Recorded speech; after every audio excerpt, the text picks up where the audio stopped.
Robert Munsch's Purple, Green, and Yellow is a children's book that could easily be read on the surface as a cute, funny story about an innocent girl who loves coloring and gets a little carried away with that love.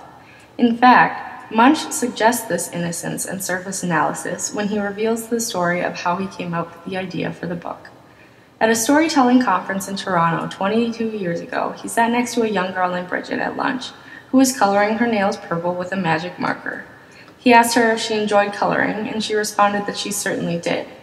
When he went to his next storytelling session, he was suddenly inspired by Bridget and improvised the entire story right then and there to his fellow conference attendees. He also mentions that the story is reminiscent of his own daughter, who went through a long period of coloring herself with magic markers and also with face paints. Thus, one can see how Munsch took the love of coloring that many children have and turned it into a funny story, where that love spirals out of control when a young girl lets her excitement get the best of her. However, Purple, Green, and Yellow also can be read beneath the surface, with a plethora of interpretations, ranging from racial discrimination to societal gender expectations, to the effects divorce leaves on a family. The way I choose to read it, however, is as a narrative of the flowering of self-confidence through embracing one's individuality and then the subsequent suffocation of that happy eccentricity by society's standards and family concerns. As Bridget colors herself in her environment, she is coming to terms with her uniqueness.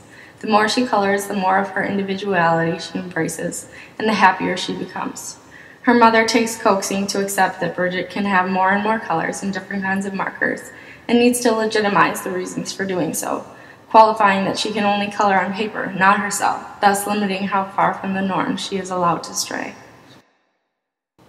Bridget's individuality and happiness increase exponentially as she is given new freedoms via markers and discovers her true self via the happiness that comes from coloring herself in an original way that differentiates herself from others. Eventually, however, Bridget realizes how different she has grown and becomes aware for the first time that her mom, society, might not like the way she looks as much as she does. She then attempts to cover up her newfound identity by coloring herself normal.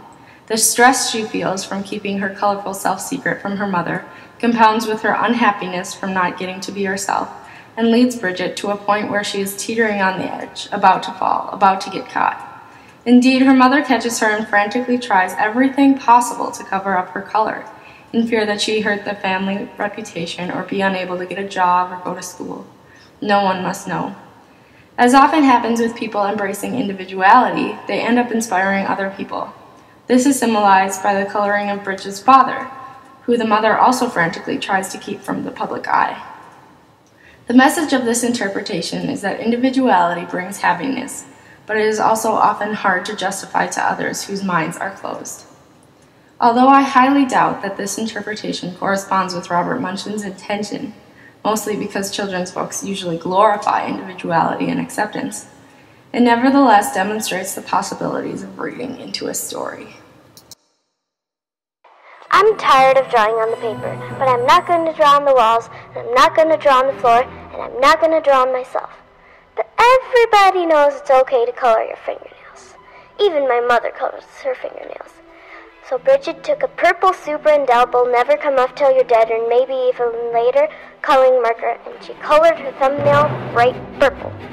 And that was so pretty, she colored all her fingernails purple, black, and yellow. And that was so pretty, she colored her hands yellow, green, and red. And that was so pretty, she colored her face purple, green, and blue. And that was so pretty, she colored her belly button blue. And that was so pretty, she colored herself all sorts of colors, almost entirely over. Then Bridget looked in the mirror and said, "What have I done? My mother is going to kill me." So she ran into the bathroom and washed her hands for half an hour. Nothing came off. Her hands still looked like mixed up rainbows. Then she had a wonderful idea. She reached way down into the bottom of the coloring markers and got a special colored marker. It was the same color she was. She took that marker and colored herself all over until she was her regular color again. In fact, she looked even better than before. Almost too good to be true.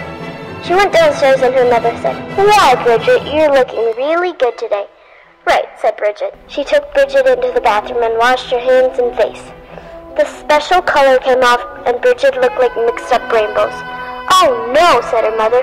Bridget, did you color your hands with the coloring markers that wash off? No. Bridget, did you color your hands with the coloring markers that smell? No.